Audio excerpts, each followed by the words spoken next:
finally gotten back into audiobooks. Not with Anne of Green Gable, but The Blcktng Thief by Christopher Buehlin. Audiobook that I've gotten out of the library. It's number one in the Black Tongue series, fantasy series.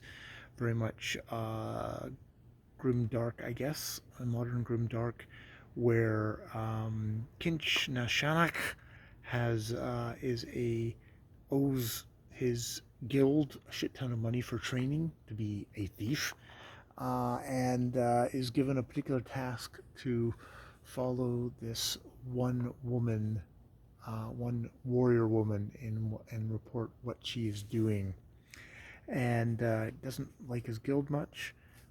This is an audiobook that is actually read by Christopher Buehlin, and it's got his voice is amazing. I can see why they got him to do it, because it's using kind of um, this very particular, you know, very British kind of northerny maybe accent. Don't quote me on that. Um, does a really amazing job narrating his own stuff. It's all in the voice of Kinch Nashanak, who is this kind of very kind of gutter, uh, probably less smart than he thinks, thief, um, who's got all these skills.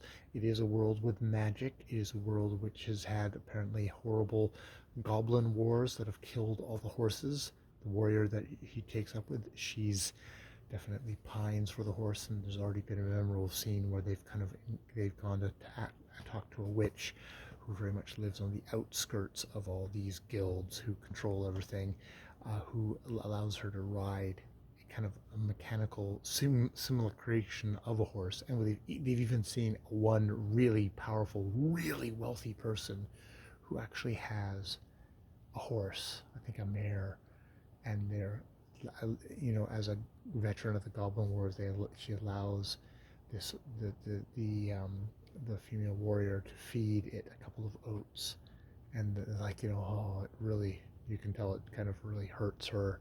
That's it. That's all she gets of horsiness. Um, uh, it every once in a while breaks into song. I don't believe it's the same guy. I don't think it's Christopher Buehlin who's doing the singing. Very much, just one. It reminds me of the Newfoundland guy. Fuck, Men of the Deep.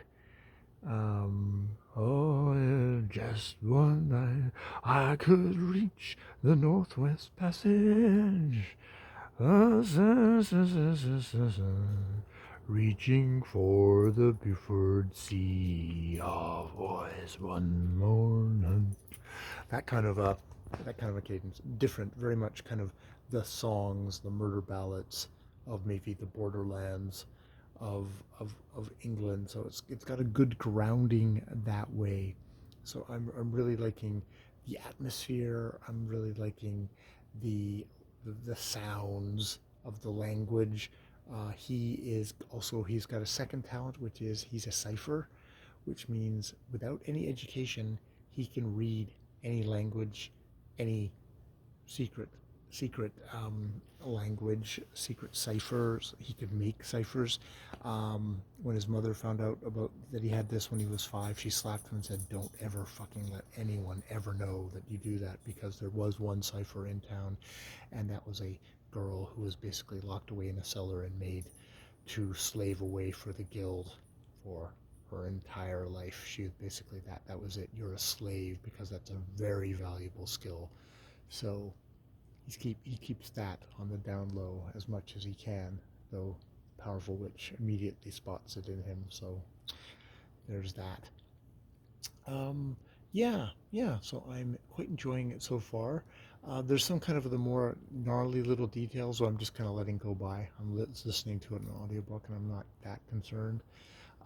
It we'll see how it goes. I did look at some things on Goodreads which seemed to say that it's like really good in the first half and then kind of falls apart a bit.